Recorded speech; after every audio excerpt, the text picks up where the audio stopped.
I'd like to talk a little bit about internet culture. Part of the thing about internet culture is that I've been on internet since 1983 when I started at University of Wisconsin Parkside. At that time, we had um, accounts. So basically, like my account was all because we used like an IBM mainframe to manage our internet account. All account passwords were 8 characters. So what it came out to is basically it's like the first 5 letters of your last name followed by a 001. Since I was, or if you had a brother and sister, then your sister or brother would be 002. The thing about internet culture from 1983 to present, though, is there is a big change because even on 60 Minutes and even on TED Talks about Section 220, the thing. The internet did change, but for me, basically, I like to go a little bit about 1983 before Section 220. In 1983, we had groups that we talked to on which are not like social media, but basically you could discuss things like Usenet. And in Usenet, the biggest thing about if we want to rediscuss a topic that was really considered not the best top, not a common topic you talk like how the Packers are doing or how the Badgers are doing. Those were part of the. Other than that, those are called the alt groups, and the alt groups were such that they had a bunch of different things on there. They had one group alt sex, alt transgendered, social transgendered, alt bi, alt lesbian. It wasn't just LGBT, but other things. But even with the alt groups, we had certain policies or rules. Like one rule we had was basically no flaming, because in TED Talk, one person talked about what's called e personification, where basically Des Myers talks about one person who was basically falsely harassed by a posting in a posting group in 1995. But what we did back then, though, is the Usenet groups are monitored by system administrators. So anyone who posted, there was no anonymity. Everyone knew who everyone was, and if someone did do something, the internet administrator would just either send you a warning or eliminate your account. And what they do is they say, well, don't be doing this or don't do this again. But the person still kept on doing it, then they would just eliminate the account. But the main thing was before the pre 220 era, part of the reason why the self policing did work is because many people on the internet realized that it was a good freedom to have to be able to talk with people worldwide and to talk with people in different countries because in many countries you couldn't talk or you couldn't communicate outside the country. But as Jess Myers did mention in a TED Talk, when commercial internet started to come about in the 90s, there were issues where people would post something and someone didn't like what someone posted and they tried to sue. And so it's basically called the moderator's dilemma. And we had that too in the moderator's dilemma too. But what happened was because we weren't commercial interest in internet prior to the 90s was not commercial, and commercial actually was not allowed.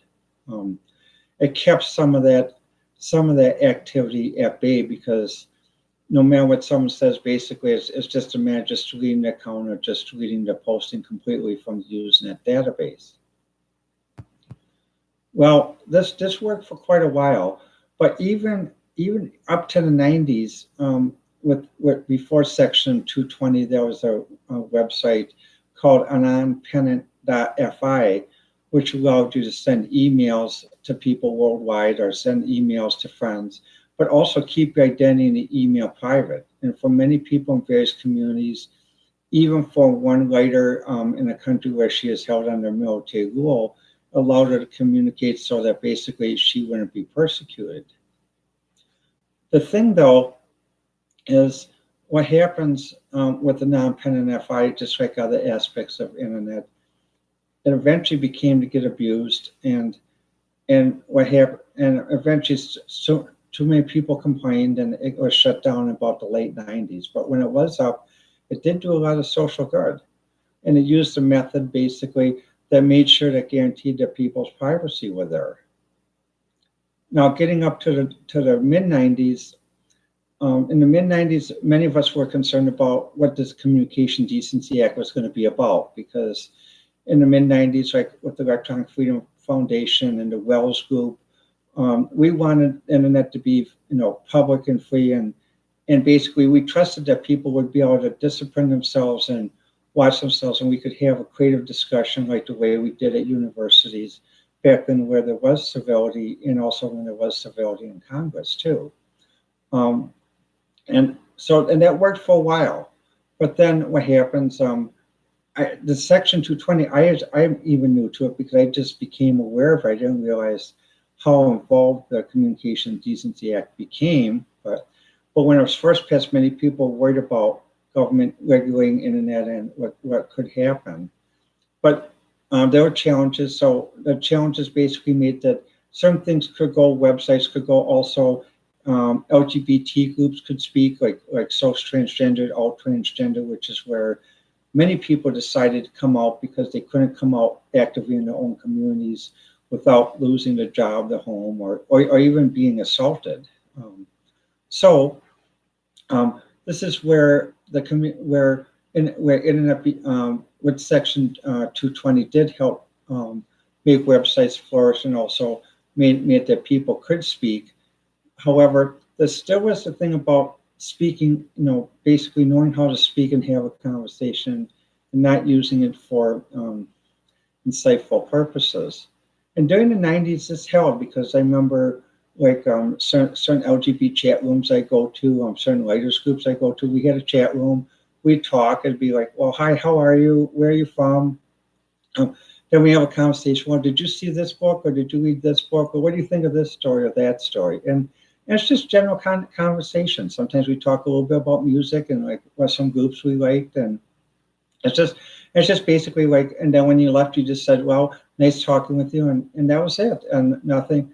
It's sort of like going to McDonald's or going to Wendy's or going to Barnes and Noble. You just went in, had a cup of coffee. If you saw a group, sometimes they'd invite you and join us. Sometimes basically you just asked to join in, and you could just join in. But then in late 90s, about 99, that's when things changed, because basically the chat groups, just like what happened, what was mentioned in this TED Talk, became more vicious. And eventually a lot of site providers dropped the chat group because basically there's too much maintenance, keeping the logs and keeping backlogs, and because people didn't know how to, some people didn't know how to talk. It's not everybody. It's probably was less than 1%, but the 1% that did like ruined it for everybody else. And so basically chat rooms morphed, and some chat rooms still existed on bigger groups, and like GeoCities still continued for a while. But by 2005, 2008, that's when the first social media came: YouTube, MySpace, later Facebook. And at first, many people thought of MySpace and social media as like, well, that's just a gimmick. That's not going to replace news groups or anything else.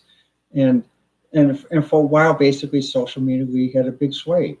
But then, as bots became to be developed for posting, that changed the whole thing, because up to 99, you knew when you typed in a chat room or you typed through internet relay chat, you actually were talking to a person. And in the 90s, you could use internet relay chat to talk between countries. So you could actually chat from the United States to someone over in Germany, or someone over in Australia using internet, as long as but you had to do the old CB code. Oh, you type what you want to say, and then you type over, wait for someone else to type, they type over, and then when you ended your conversation, you just say over and out.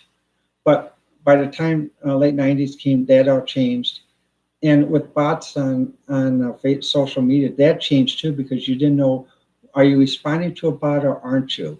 And that's why people eventually went back to use group, because a use group, you could actually see in the header the domain where it was sent. So basically, if you're experienced and understand internet domain routing, you can actually say, well, okay, well, this was sent from this country or this was sent from that country, and you could actually ping that domain and figure out, is that actually to a person or is that to a bot in an organization? And that's why basically people started to go back to news groups. However, if you have to put the domain registry on each post, that eliminates the anonymity. But the thing is, with bots, though, that may be needed to figure out how to reduce the bots in that though with it. So again, the moderator's dilemma. But the thing is, I really agree with many things with the Electronic Freedom Foundation in the early 90s that we really should watch about regulating internet because if we allow internet, they'll also allow other governments that don't have as much freedoms as the United States has to do more. Because, for example, like in China, many people who use internet, some tech companies have been forced to block outside access to internet. So there's actually an internal internet and an external internet. So if you live in one part of China, you actually get internal internet, which is filtered and very highly filtered. Or if you live in Hong Kong, you can possibly get the full internet of the world and so see everything. But the thing though is we should try to figure out something that works back to what we did in the late 80s and early 90s where we have a better internet system. Well, let me know what you think. My website is at on Twitter at Diana1A, and I just do that because my last name is rather complicated to spell. So just Diana1A, and let me know what you think.